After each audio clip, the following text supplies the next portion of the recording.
The Bank of Korea has kept its key rate at 2.5% for the 13th straight month. The central bank also says that it's keeping a close eye on the impacts of the April ferry disaster. Hwang Ji-hye has the details.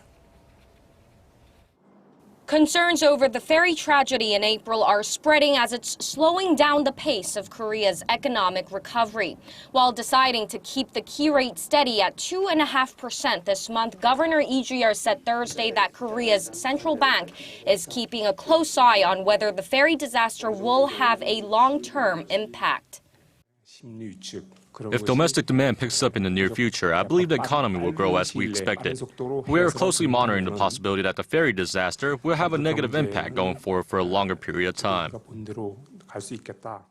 In its latest growth forecast, the central bank said the domestic economy will grow 4% this year.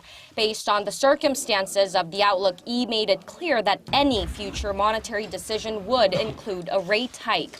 Nomura analyst Michael Na, however, downplayed concerns of the ferry disaster and said the current key rate is very accommodative for the economy. Export has picked up, but recently because of the ferry disaster, it seems like things have sort of halted, but I think that's only a temporary issue. Na added that there could be a rate hike in the cards for Asia's fourth largest economy, which is heavily dependent on exports. We do think that the global economy recovery is starting to accelerate, and we think that a timing of a rate hike will be sometime in first half next year. Now, all eyes are on the central bank's next move in July when it will release a new growth outlook and give a clearer indication for the path of a rate change. Hwang Ji-hye, Arirang News.